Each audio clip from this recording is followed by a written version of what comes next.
Hello, जय Hind everyone. आज की इस वीडियो में हम लोग क्या करेंगे, लेखक अनामिका के द्वारा जो हमारा नेक्स्ट टॉपिक काव्य खंड का जो लिखा गया है, जिसका नाम क्या है, अक्षर ज्ञान। क्या नाम है? अक्षर ज्ञान जो कविता है। आज उसका हम लोग क्या करेंगे, एक्सप्लेनेशन समझेंगे, जो कि बोर्ड के एग्जाम के पॉइंट ऑफ व्यू से अति आवश्यक तो नहीं कह सकते, लेकिन आवश्यक है, क्योंकि आपके बोर्ड के सिलेबस में है तो पढ़ना तो पड़ेगा। इससे भी आपको 1 से 2 ऑब्जेक्टिव बोर्ड के एग्जाम में जरूर देखने को मिलेगा।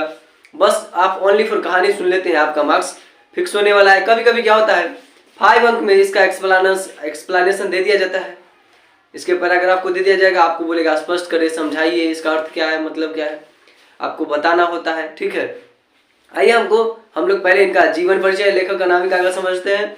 और सॉरी, इनको तो लेखक नहीं कह सकते, लेखिका है, ये कवियात्री है, कवियत्री जिसको बोलते हैं, मतलब यह एक महिला थी। ठीक है, इनके बारे में पहले जान लेते हैं, उसके बाद हम लोग उनके एक्सप्लेनेशन, मतलब उनके द्वारा जो कविता लिखा गया उनके एक्सप्लेनेशन को देखेंगे और समझेंगे भी। आइए हम लोग स्टार्ट करते हैं। ठीक है, देखिए अनामिका का जो जन्म होता है, जन्म 17 अगस्त को 1961 मुजफ्फरपुर बिहार में होता है। अपने ही बिहार के लेखिका अनामिका थी। कवियत्री अनामिका कहाँ की थी? मुजफ्फरपुर बिहार। इनका जन्म 17 अगस्त 1961 को हुआ था। आई होप आप लोग समझ रहे होंगे। पूछ लिया जाता है कभी कभी, अक्षर ज्ञान क्या है, तो कविता है। और इसके लेखक क्या है? अक्षर ज्ञान कविता के लेखक कौन है? तो लेखिका अनामिका है। लेखक अनामिका ऐसे भी बोल सकते हैं, कोई दिक्कत ना है। इनके पिताजी का जो नाम था श्याम नंदन किशोर था। क्या नाम था? श्याम नंदन किशोर। लेखक अनामिका के फादर का नाम, पिताजी का नाम श्याम नंदन किशोर था। ठीक है, और अक्षर ज्ञान कवि ने कहा से संकलित है। पूछेगा अक्षर ज्ञान, आपसे पूछेगा अक्षर ज्ञान कविता कहाँ से संकलित है, तो कवि ने कहा से संकलित है। अक्षर ज्ञान कविता कहाँ से संकलित है? कवि ने कहा वहां से संकलित है। अब देखिए, लेखक अनामिका जो थी उनको बहुत सारा पुरस्कार यानी कि अवार्ड दिया गया था।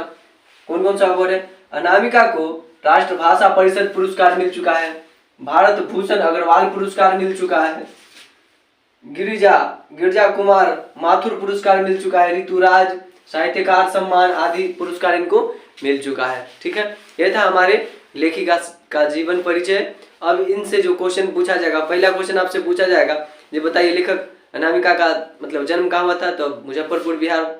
ठीक है, इसे बोल सकते हैं, मतलब जो डेट ऑफ 17 अगस्त 1961 डेट है वो बता सकते हैं।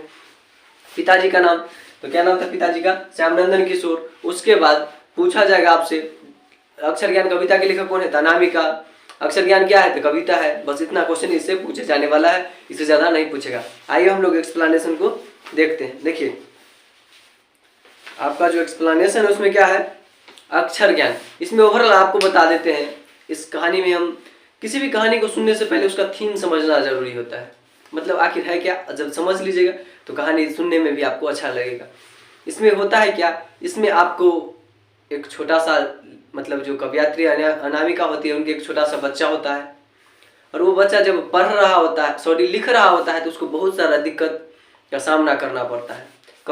जब लिख रहा होता है तो बहुत सारा कठिनाई का सामना करना पड़ता है, और लिखते समय जो कठिनाई का मतलब कि सामना करना पड़ता है उसी का वर्णन इस चैप्टर में, इस कविता में किया गया है। ठीक है, सुनिए। चौखट में नहीं अटता बेटे का क। जब लड़का जो उसका था, जो इस ढंग से कॉपी देखे ना, एक लाइन खींचा हुआ रहता है, उसमें लिख रहा होता है क्या, क, तो बहुत बड़का को लिख देता है। तो चौखट के अंदर उसका क नहीं अटता है। बच्चा होता है, इधर से उधर क्या होता है, हाथ, मतलब शेड्यूल आपका, मतलब आप भी जब बच्चे रहे होंगे तो उस समय आपको लिखने में तकलीफ होता होगा। उसी ढंग से उसका क चौखट के अंदर, मतलब कि ये जो 2 लाइन खींचा हुआ रहता है कॉपी के अंदर, उसके अंदर नहीं अट रहा था। कबूतर ही है ना फुदक जाता है, मतलब कि अभी बच्चा है अभी मेरा लड़का, ये कबूतर के जैसा ही है ना, फुदक जाता है, मतलब इधर उधर लिखा जाता है। इससे जरा सा पंक्ति से उतर जाता है उसका ख। जब वो पंक्ति में लिख रहा होता है ख को, तो पंक्ति से उसका ख नीचे उतर जाता है। इतना ना बड़का वो लिखता है, इतना वो करके जो पंक्ति से क्या हो जाता है, नीचे उतर जाता है उसका ख। खरगोश की खलासी बेचैनी में गमले सा टूटता हुआ उसका ग।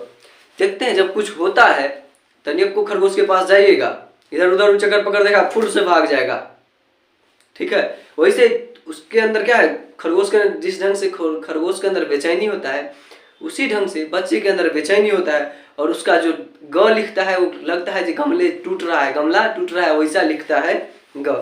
घड़ा सा लुढ़कता हुआ घर, घड़ा को हम लोग लुढ़गा देते हैं तो ग्रुप के आगे बढ़ते चला जाता है। उसी ढंग से जब वो घ लिख रहा होता है तो लगता है लुढ़क गया, ऐसे इस ढंग से मतलब कि हो जाता है।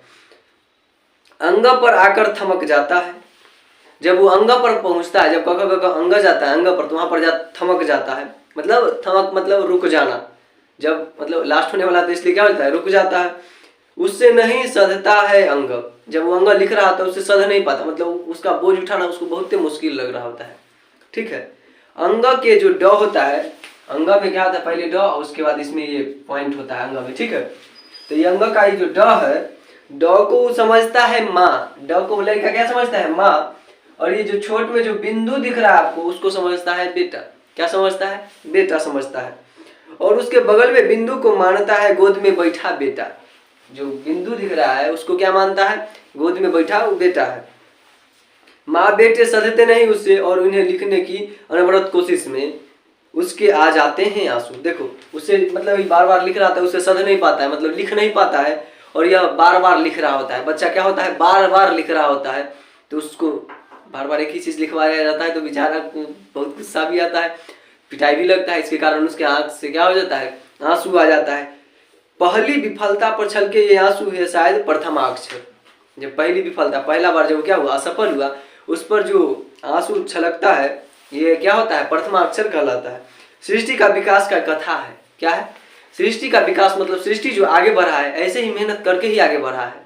विकास की कहानी यही है। इससे हम लोग को यह सीख मिलता है, शुरू में किसी भी काम को अगर आप शुरू करते हैं तो उसमें कठिनाइयाँ तो आएगी, लेकिन मंजर वो बड़ा खूबसूरत होगा जब कामयाबी शोर मचाएगी। आई होप आप लोग समझ गए होंगे। तो आपको ये एक्सप्लेनेशन सुन के बहुत मजा आया होगा, प्लस में आपके बोर्ड के एग्जाम के पॉइंट ऑफ व्यू से बहुत क्लियर हो गया होगा। ठीक है, मिलते हैं नेक्स्ट वीडियो में, तब तक के लिए जय हिंद।